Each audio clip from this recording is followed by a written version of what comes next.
설교를 시작하기에 앞서서 먼저 좀 자성하고 또 회개할 일이 있음을 고백합니다. 지난 주간 한국 교계에는 물론 사회를 충격 속으로 빠뜨린 사건이 있었죠. 부모가 여중생 자녀를 폭행해서 숨지게 했다는 그래서 1년 가까이나 그 시신을 방치했다가 경찰에게 체포됐다는 그런 소식이었어요. 요즘에 그런 이야기들이 신문이나 뉴스에 종종 나오니까 아유 또 그런 일이 있었구나, 아유 안타깝다, 이런 마음을 좀 가지고 있었습니다. 그런데 이번에는 정말 너무나도 아연실색하게도 한 목사가 그런 반인륜적 범죄에 연루됐다는 거예요. 어떻게 목사가 그럴 수 있는가? 그 뉴스를 보면서 참 또 한국 교회가 욕먹겠구나, 이런 생각을 했어요. 그러면서도 내심 그래도 이단이겠지, 그래도 이상한 무슨 군소신학교나 신학을 제대로 배우지 않은 그러한 목사겠거니 이렇게 좀 바라고 그렇지 않을까라고 내심 기대를 했는데, 그런데 그런 제 바람과는 전혀 다르게 그렇지 않았어요. 이 목사는 정규 교단 출신의 독일 유학까지 갔다 온 신학 박사였고 정규 신학 대학의 겸임 교수까지 하면서 책도 썼던 그런 개척교회 담임 목사였어요. 그러니까 우리가 볼 때 주변에 우리가 찾아볼 수 있는 그런 평범한, 아니 어쩌면 더 나아 보이는 그러한 신분과 위치를 가지고 있는 목사님이었다는 거예요. 너무 참담하더라고요. 너무 참담하더라고요. 그가 배운 신학과 그가 배운 공부들이, 그가 전했던 말씀들이 그에게 무슨 의미가 있었나, 이런 생각이 들더라고요. 무슨 말이 무슨 변명이 있을 수 있겠습니까? 저의 죄악이고 우리의 죄악이고 한국교회 현 주소입니다. 어떻게 한국교회가 이 지경까지 되었는지 정말 참담하기 그지없는 그런 사건이었어요. 너무나 안타까워요. 근데 그러면서도 한편으로는 그 인간의 본성이라는 것이 얼마나 그렇게 부패하고 또 그렇게 얼마나 우리가 추악한 존재인지 또 깊게 생각을 한번 해보는 시간을 갖게 됐습니다. 우리가 그런 죄악들을 저지른 사람들은 아닙니다만은 우리 역시 사실은 정도의 차이는 있지만 크고 작은 죄악 가운데 또 그것을 아무렇지도 않게 방치하면서 살아가고 있는 것은 아닌가. 물론 제가 섣불리 우린 다 죄인이야, 그렇기 때문에 그 목사님에게 면죄부를 주고 싶은 건 아니에요. 그 사람은 반드시 죄값을 받아야 되고 그리고 나중에 하나님의 이름을 모독한 것에 대해서 하나님과 반드시 결산을 하는 날이 있을 거라고 저는 생각합니다. 그런데 우리도 또한 동시에 그런 죄인 중에 하나라는 것은 또한 부인할 수 없는 그러한 이야기라는 거예요. 우리도 계속해서 페달을 밟지 않으면 넘어지는 자전거와 같이 계속해서 페달을 밟아야지, 안 그러면 우리도 언젠가 쓰러질 수 있는 그런 연약한 사람들이라. 우리는 그래서 이 사건을 통해서 또 한편으로 우리 자신을 좀 돌아봐야 돼요. 우리가 얼마나 추악한 또 죄인인가, 우리가 얼마나 또 못난 사람들인가 하는 거죠. 우리가 계속해서 살펴보는 로마서 1장 18절에서 3장 20절까지의 내용이 사실은 그거예요. 대단해 보이지만, 훌륭해 보이지만 사실은 인간은 얼마나 더럽고 부패하고 추악한 존재들인가 하는 것을 바울 사도가 계속해서 우리 가운데 이야기를 하고 있어요. 이 흐름을 놓치시면 안 돼요. 1장 18절부터 32절까지는 보편적인 사람들의 죄악성에 대해서 이야기하고 있어요. 주변에 돌아다니고 있는 많은 사람들이 아무렇지도 않게 저지르는 죄악들에 대해서 이야기해요. 그런데 그들만은 죄악이 아니라고 이야기합니다. 2장 1절부터 뭐라고 말합니까? 그런 사람들보다 조금 더 나아 보이는 사람들이 있어요. 그런 사람들을 판단하고 정죄할 수 있는 그런 좀 착해 보이고 선량해 보이는 사람들이 있지만 그 사람들도 그 내면을 들여다보면 예외는 아니라는 거죠. 너는 그런 일을 하고 있지 않는가? 너도 똑같지 않는가? 라고 하면서 바울이 계속해서 이야기를 하고 있어요. 그리고 그러한 너희들에게도 좀 더 선량해 보이는 그런 것 같은 삶을 살아가는 너희들에게도, 자기의 의를 이렇게 붙잡고 살아가는 너희들에게도 하나님의 심판은 동일하게 임할 것이다 라고 지금 이야기를 하고 있는 거죠. 이것이 지난주까지의 이야기였어요. 그런데 여기서 또 빠져나가라는 사람들이 있어요. 그래도 나는 아니야.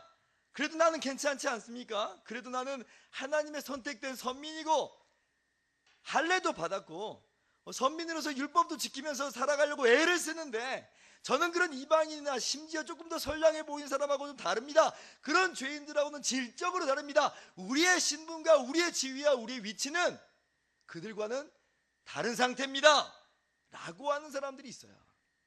난 죄인이 아니라는 거죠. 난 하나님의 심판과 멸망에서 비껴 있다는 거죠. 누구의 이야기입니까? 유대인들의 이야기, 유대인들의 이야기. 오늘 바울 사도는 2장 17절부터 그러한 유대인의 질문에 대해서 대답을 하고 있는 거예요. 그러면서 예외 없이 선포합니다. 23절 이하를 보니까 율법을 자랑하는 내가 율법을 범함으로 하나님을 욕되게 하느냐. 24절 같이요. 기록된 바와 같이 하나님의 이름이 너희 때문에 이방인 중에서 모독을 받는도다. 너희도 예외 아니라는 거예요. 선민이냐? 할례가 있느냐? 율법이 있느냐? 율법대로 살아가는 사람들이냐? 그런 것들이 도무지 보장이 될 수 없다. 그렇게 바울은 지금 유대인들에 대해도 이야기를 하고 있어요. 유대인의 문제는 뭔가? 유대인의 문제는 뭔가? 안 믿는 사람들, 일반적인 사람들은 죄악 가운데 머무르는 게 그들의 죄예요. 선량한 사람들은 자기는 뭔가 괜찮은 사람처럼 위선을 떨고 있는 것이 어떻게 보면은 그런 것이 그들의 문제예요. 유대인들의 문제는 뭔가? 이들의 문제는 무엇이길래 과연 유대인들도 역시 구원에 있어서 파선하게 되었는가? 라고 할 때에 유대인의 문제도 언뜻 보기에 위선의 문제가 대두되는 것처럼 보여요. 21절 한번 보니까 자, 그러면 다른 사람을 가르치는 내가 내 자신은 가르치지 아니하느냐? 도둑질하지 말라 선포하는 내가 도둑질하느냐? 이게 지금 앞달라가고 같은 패턴이죠. 2장 3절에 보니까 이런 일을 행한 자를 판단하고도 같은 일을 행하는 사람아 내가 하나님의 심판을 피할 줄로 생각하느냐? 라고 했던 거하고 거의 비슷한 그런 흐름이에요. 그런데 조금 더 깊게 들여다봐야 돼요. 자, 2장 3절 말씀은 사실 우리가 생각하는 종류의 위선은 아니라고 했어요. 자기도 죄를 지면서 아무렇지도 않게 가만히 있는 그런 사람들이 아니라고 했어요. 정말 겉과 속이 완전히 다른 사기꾼을 이야기하는 게 아니에요. 그 사람들은 정말 나쁜 사람들이고요. 이 2장 초반부에 나온 사람들은 상대적으로 자기는 괜찮다고 하는 사람들인데 더 깊은 내면을 보지 못하는 바 위선자라고 이야기했어요. 본문의 유대인도 마찬가지의 패턴이에요. 지금 유대인들이 겉과 속이 완전히 다른 채로 위선을 떨고 있느냐? 물론 그런 사람이 있을 수 있습니다만은 바울이 지적하는 그 문제는 겉과 속이 완전히 다른 사기꾼 같은 위선자 같은 유대인을 향해서 이야기하는 게 아니라 더 깊은 것까지 지금 들여다보고 있어요. 유대인들의 위선은 뭔가? 유대인들의 위선은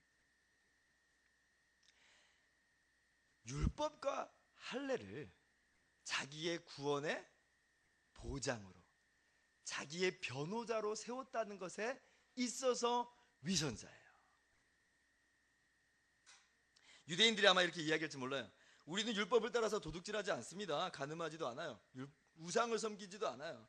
혹 우리가 부족해서 때때로 정말 어쩔 수 없이 그런 죄악 가운데 빠질 수도 있지만 그래도 우리는 율법을 따르는 자이므로 심판에서 우리는 비껴있는 사람들입니다. 우리는 할례를 받았기 때문에 우리의 구원은 보장됩니다. 이렇게 이야기하는 거죠. 그러니까 유대인들은 지금 자기 스스로 율법을 지키는 사람으로서 의롭다라고 스스로 인정을 해주고 있는 거예요. 정말 의롭지는 않지만 최선을 다하면서 율법을 따르니까 그래도 하나님이 의롭다라고 하겠지. 그래도 나는 할례를 받았으니까 하나님의 선민으로서 구원은 보장되었겠지 라고 하면서 스스로 변호하고 스스로 자기들의 구원을 보장하고 있는 거예요.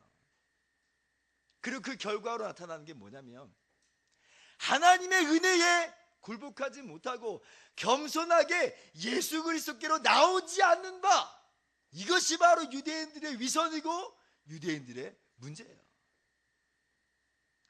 사도행전에 보면 바울이 이방 세계에 복음을 전합니다. 그런데 항상 복음을 전할 때 먼저 누구에게 복음을 전하냐면 유대인들에게 복음을 전해요. 동족이니까 유대인의 회당에 찾아가서 먼저 복음을 전하는 거예요. 그런데 유대인들은요, 몇몇 사람들은 예수 믿기도 했지만 대다수의 사람들은 바울의 그 복음을 거절하고 도리어 바울을 핍박합니다. 이유가 다른 게 아니에요. 바울이 지금 뭐라고 말하고 있냐면, 너희가 지키는 율법으로는, 너희가 받은 할례로는 도무지 의롭다함을 받을 수 없다. 하나님의 심판을 피할 수 없다. 그러니까 바울을 핍박하는 거예요. 아니, 왜 율법을 지키는데, 왜 할례를 받았는데 우리도 똑같이 취급하느냐는 거예요. 갈라디아서 5장 11절에 그래서 바울은 이렇게 이야기해요. 형제들아, 내가 지금까지 할례를 전한다면 어찌하여 지금까지 박해를 받으리요? 그리하였으면 십자가의 걸림돌이 제거되었으리니 라고 이야기해요. 그러니까 바울이 전한 복음이 그들 마음 가운데 계속해서 부대끼는 거죠. 유대인들에게 있어서. 왜요? 십자가가 말하는 게 뭐예요? 율법으로는 도무지 의롭다함을 받을 수 없다. 할례로는 우리의 구원을 보장할 수 없다. 그렇기 때문에 하나님의 아들이신 예수님이 우리를 위해서 대신 심판을 받으셨다. 이것이 십자가잖아요. 그런데 유대인들은 그게 못마땅한 거예요. 참을 수가 없어요. 걸림돌이 돼요.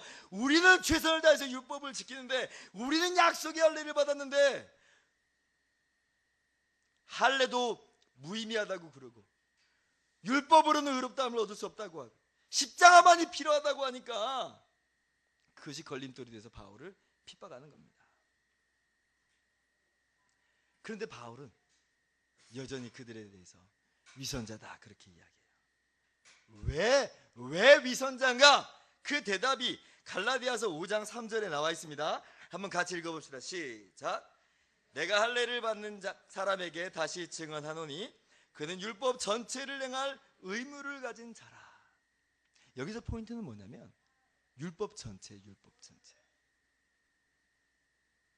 율법은 어느 한 부분을 지켰다고 해서 내가 율법을 지켰노라 그렇게 말할 수 없는 거라는 거예요. 그 부분에 있어서 너희는 지금 너희 자신을 속이고 있다고 바울은 이야기하고 있죠. 율법은 어떤 한 부분만, 하나만 지켜서 모든 것을 지켰다고 말하시는 게 아니라 모든 것을 빠짐없이 지켜야지만 비로소 진실로 율법을 지켰다라고 말을 할 수가 있는 거예요. 한 덩어리. 쉽게 예를 들면 그런 거예요. 제가 운전할 때 교통법규를 지킵니다. 중앙선 침범도 안 하고 불법 유턴도 안 하고 신호 위반도 안 한다고 해보세요.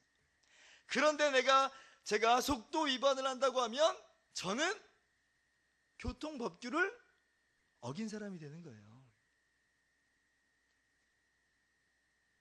여러 가지를 지켜왔어도 그 하나를 지키는 것으로 저는 교통법규를 어긴 사람이 되는 거예요. 마찬가지예요.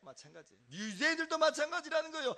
율법이라는 것이 본디 그 전체를 지켜야 하는 것임에도 불구하고 자기들이 생각할 때는 이 정도 지키니까, 그래도 최선을 다하니까 나는 괜찮아 하면서 스스로 속이고 할례를 자기의 구원의 보장으로 삼으면서 그렇게 나아가고 있는 거죠. 바울은 그런 유대인들에 대해서 이야기를 하고 있는 거예요. 너희가 정말 빠짐없이 율법을 다 지켰다고 생각하고 있느냐? 그리고 그렇게 지키는 율법이 너희의 구원을 보장하는 것처럼 보이느냐? 그렇게 받은 할례가 너희 구원을 든든하게 세울 수 있느냐? 하나님의 이름이, 하나님의 영광이 고작 그거냐? 너희가 지키는 수준의 율법으로 하나님의 영광을 너희가 정말 그렇게 생각하느냐? 그렇지 않잖아요. 하나님의 영광을 낮추어 버리는 거예요. 하나님의 영광을 모독하는 거예요. 하나님의 거룩하신 이름을 짓밟는 그런 모습이라는 거예요. 착각이죠. 마치 자신들은 괜찮은 척, 죄하고는 상관없는 척하는 유대인들의 모습이 위선이라 하는 겁니다. 할례도 피난처가 보장이 되지 못합니다. 21절 말씀합니다. 내가 율법을 행하면 할례가 유익하나 만일 율법을 범하면 내 할례가 무할례가 되느니라. 할례라는 게 뭐예요? 하나님의 백성이라는 표식이에요. 율법을 지키는 사람으로서 살아간다는 표식이에요. 그런데 율법을 지키지 못하는 그런 사람에게 할례가 무슨 의미가 있어요? 율법은 전체를 지켜야 되는 건데, 빠짐없이 지켜야 되는 건데, 그 하나를 어기고 있는, 그 여러 개를 어기고 있는 그 사람들에게 과연 할례가 보장이 되겠느냐? 그럴 수 없어요. 더군다나 유대인들의 심각한 문제는 이 위선적 문제를 끝까지 버리지 못하고 고수하고 있다는 게 문제예요. 보세요. 율법이 할례가 답이 아니라면, 정답이 아니라면 어떻게 해야 돼요? 정답을 지금 구해야 되겠잖아요. 무엇이 정답인지 나와야 되겠잖아요. 그런데 유대인들은 끝까지 붙잡고 있어요. 아니야! 아니야! 아니야! 로마서 9장 31절 32절은 이렇게 바울이 이야기해요. 의의 법을 따라간 이스라엘은 율법에 이르지 못하였으니 어찌 그러하냐? 이는 그들이 믿음을 의지하지 않고 행위를 의지함이라 부딪힐 돌에 부딪혔느니라. 율법은 우리가 마땅히 따라야 될 말씀이에요. 제가 그것을 부인하고 부정하는 것은 아니에요. 그러나 율법의 가장 중요한 기능이 뭐냐라고 할 때 그런 게 아니에요. 율법의 가장 중요한 기능은 로마서 3장 20절이 분명하게 이야기하고 있어요. 같이 한번 읽어볼까요? 시작. 그러므로 율법의 행위로 그의 앞에 의롭다 하심을 얻을 육체가 없나니 율법으로는 죄를 깨달음이라. 유대인들에게 이 율법을 통해서 우리가 얼마나 죄인인지를 보여주고 있는데, 유대인들이 끝까지 율법을 붙잡으면서 나는 율법대로 괜찮아. 유대인들의 위선은 깨트려져야만 합니다. 나는 그래도 율법을 잘 지키고 있어. 아니에요. 그럴 수 없어요. 스스로 속이고 있는 거예요. 율법이 나를 지켜줄 거야? 할례가 나의 구원을 보장할 거야? 그렇지 않아요. 율법을 통해서 하나님께서 우리에게 알려주고자 하는 바는 우리는 괜찮은 사람이 아니라는 거예요. 우리가 얼마나 망할 죄인들인지 보여주고자 하는 거예요. 그런데 그 율법의 기능을 깨닫지 못하고, 그래서 겸손히 하나님의 은혜를 붙잡지 못하고, 그래도 율법만 계속 붙잡고 지키지도 못하고 율법을 붙잡으면서 율법으로 자기의 구원의 보장을 삼으려고 하니 이 얼마나 위선 덩어리예요. 이것이 오늘 본문의 말씀의 핵심입니다. 하나님을 알지 못하고 알려고도 하지 않는 죄인들의 삶의 모습이 있어요. 죄인입니다. 그들보다 좀 나아 보이지만 여전히 그들 마음속 깊은 곳까지 들여다보면, 그의 마음과 동기까지 들여다보면 정말 예외 없이 죄인인 선량한 사람들의, 그러나 역시 심판받아 마땅한 죄인들의 모습이 있어요. 그리고 선민이라고 하는, 그래도 율법을 나름대로 지키면서 살아왔다고 하는 그 사람들, 그러나 그들도 역시 하나님의 법에 이르지 못하는 죄인이라 라고 성경이, 바울 사도가 분명하게 이야기하는 거죠. 하나님의 진노가 어떤 사람에게 임하는가? 이 사람들에게 임하는 거예요.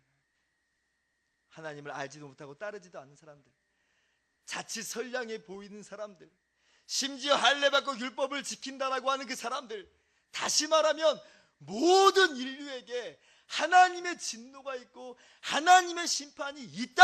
이것이 바울의 이야기예요. 하나님의 진노와 하나님의 심판의 수준을 낮추지 마세요. 대충 얼렁뚱땅 넘어갈 수 있는 성질이 아니에요. 하나님은 지극히 거룩하시고 지극히 의로우신 분이기 때문에 어느 누구도 이 하나님의 진노와 심판에서 피할 수 없고 어느 누구도 예외가 될 수가 없는 거예요. 우리의 힘으로 노력으로 누가 여기서 빠져나갈 수 있겠습니까? 우리는 불가능해요. 불가능. 바울 사도가 로마서를 통해서 보여주고자 하는 바가 바로 그거예요. 그런데 정말 바울 사도가 이야기하고 싶은 말은 뭐냐면, 우리 모두를 그렇게 죄 가운데로 몰아넣은 다음에, 그리고 그것을 통해서 보여주고자 하는 바는, 그래서 우리 가운데 기쁜 소식이 들려왔다는 거예요. 기쁜 소식이. 죄로 인해 죽을 수밖에 없고 멸망할 수밖에 없고 심판받을 수밖에 없는 우리들에게 하나님의 기쁜 소식이 들려집니다. 예수 그리스도께서 우리의 모든 죄를 위해서 십자가에서 대신 죽으셨다는 거예요. 나는 죄인이 아니야, 나는 멸망받지 않을 거야 라고 한 사람에겐 이것이 기쁜 소식이 아니에요. 이것이 복음이 아니에요. 그러나 나는 죄인이고 멸망받을 수밖에 없는 사람에겐 이게 얼마나 복음이겠어요. 바울 사도가 정말 우리에게 전해주고자 하는 건 바로 그거예요. 죄인이다, 죄인이다, 죄인이다. 그런데 이런 우리의 죄인들을 위하여서, 죄인인 우리들을 위해서 예수님이 대신 죽어주셨다. 우리가 받은 복음이 얼마나 위대한 복음이고, 우리가 받은 구원이 얼마나 위대하고 놀랍고 정말 대단한 그러한 구원인지 깨달아라 하는 거죠. 깨달아라. 아이들이 부르는 복음성가 찬양 중에 이런 내용이 있어요. 돈으로도 못 가요, 하나님 나라. 힘으로도 못 가요, 하나님 나라. 이런 노래 많이 들어보셨죠? 마음 찾게도 못 가요, 하나님 나라. 지식으로 못 가요, 하나님 나라. 벼슬로도 못 가요, 하나님 나라. 우리가 가지고 있는 그 어떤 것으로는 하나님의 진노와 심판을 피할 수 없다. 그런데 보세요, 예수님이 우리를 위해서 대신 십자가에서 죽으시니까 어떻게 돼요? 거듭나면 가는 나라, 하나님 나라. 믿음으로 가는 나라. 우리 어린 친구들, 그렇죠, 믿음으로 가는 나라, 하나님 나라. 우리가 한 것은 아무것도 없지만 예수 그리스도를 믿음으로 이 엄청난 구원을 받을 수 있게 되었다는 것이 오늘 바울 사도의 이야기고 우리가 받은 복음이라는 것을 여러분 기억하시기를 바랍니다. 그러므로 오늘 이 말씀을 저는 이렇게 적용하고자 합니다.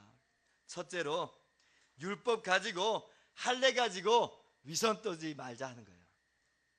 율법 가지고 위선 떨지 말자. 율법의 기능은, 할례의 기능은 죄를 깨닫게 하는 것이지 그것으로 자랑하고 교만하고 허세 떨라고 하는 게 아니에요. 그것이 우리의 구원을 보장하고 유지하지도 못해요. 그러니까 그거 붙들고 자랑하고 교만하고 허세 떠는 사람들 얼마나 위선자예요. 아니에요. 그렇지 않아요. 율법을 지킨다고 위선 떨지 않는, 교만하지 않는, 자랑하지 않는 저와 여러분 되기 바랍니다. 그럼에도 불구하고 둘째로, 율법의 말씀은 또한 지키면서 살자. 이것이 두 번째 삶의 적용이에요. 구원의 보장이 될 수 없어요. 담보하지 않아요. 자랑하거나 교만거리가 될 수 없어요. 그러나 하나님 말씀이므로 우리는 여전히 주의 율법의 말씀을 따르면서 살아가는 사람들이 되어야만 합니다. 세 번째 마지막 적용은 뭐냐면, 그렇기 때문에 우리가 붙들 것은 무엇인가? 오직 하나님의 은혜의 복음만을 믿음으로 붙들면서 살아가는 저와 여러분 되길 바랍니다. 바울이 1전의 이야기예요. 1장 17절에 복음에는 하나님의 의가 나타나서 믿음으로 믿음에 이르게 하나니, 기록된 바 오직 의인은 믿음으로 말미암아 살리라. 행위도 아니고 율법도 아니고 할례도 아니에요. 우리는 이 복음을, 이 은혜의 복음을 믿음으로 살아가는 사람들이에요. 때때로 여전히 연약함 가운데 넘어질 때도 있지만 여전히 우리는 믿음 가지고 나아갑니다. 오늘도 여러분 이 믿음 가지고 하나님이 주신 놀라운 은혜와 축복을 누리시는 저와 여러분 되길 바랍니다. 달라스 신학교 총장이면서 유명한 강해 설교자인 찰스 스윈돌 목사님의 이야기 중에 이런 내용이 있어요. 어느 주일 설교에 이 목사님이 법과 질서를 잘 지키는 것은 크리스천의 의무인데 특히 교통신호를 정확하게 지켜야 합니다. 그렇게 설교를 하면서 강조했다고 해요. 근데 예배 끝나고 나서 공교롭게 이 찰스 스윈돌 목사님이 운전하던 중에 신호등이 빨간불인데도 불구하고 그냥 지나가 버렸대요. 아니, 방금 설교했는데 자기가 그냥 그렇게 지나가 버린 거예요. 그런데 지금 불싸 했는데 주변에 교인들이 그것을 보고 있었다는 거예요. 교인들이 얼마나 창피해요. 일단 집으로 돌아갔어요. 이거 어떻게 하지 했는데 몇몇 교인들에게서 연락이 왔어요. 전화가 왔어요. 좀 만나자는 거예요. 어떡해요, 이거 정말 이 사람들이 나한테 따지려고 하는구나. 근데 뭐 아무렇지도 않은 것처럼 예 그래요? 내일 점심 식사나 같이 합시다. 뭐 그렇게 이제 아무렇지도 않게 태연하게 대답을 했다는 거예요. 이튿날 점심 식사 시간이 됐어요. 약속 시간이 됐어요.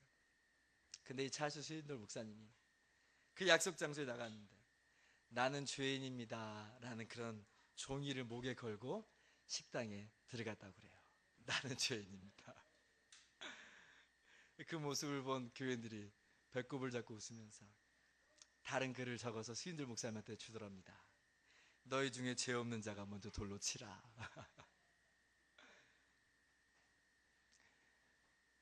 죄인이 죄인 아닌 척하는 게 문제예요. 사실 한국교회 문제가 그것 중에 하나예요. 죄인인데 죄인 아닌 척하는 거예요. 목사라는 신분이, 장로라는 그런 지위가, 직분이, 집사라는 것이, 세례받았다는 것이 우리의 구원을 보장이라도 합니까? 그럴 수 없어요. 인정하면서 나가야죠. 난 죄인입니다. 우리는 항상 심판받아 마땅한 죄인이라는 것을 가지고 하나님의 보좌 앞으로 나가는 거예요. 거기서 예수님을 만나요. 그런데 바로 그 자리에서, 그리고 그 안에서 우리를 의롭다고 하시는 하나님의 은혜를 만나는 거죠. 죄 아니라 그러면 이 은혜가 없습니다. 이 은혜를 알지 못합니다. 그런데 죄인 줄 알고 고백하면서 나가는 겸손한 그 사람에게, 그래서 오직 하나님의 은혜만을 붙잡아야만 하고 오직 믿음으로만 살아가야 되는 그 사람에게 하나님의 은혜가 있는 거예요. 어떻게 살아가시겠습니까? 죄인 아닌 척 여전히 붙들고 살아가시겠습니까? 하나님의 심판에서 나는 비껴있는 것처럼 여기면서 살아가시겠습니까? 아니에요. 난 죄인이요 심판받을 수밖에 없는 그러한 추악한 죄인이라는 것을 고백하면서 나아가시고, 그 안에서 예수님 만나며 회복됨을 누리는 저와 여러분의 모든 삶이 되기를 주님의 이름으로 축원합니다. 기도하겠습니다.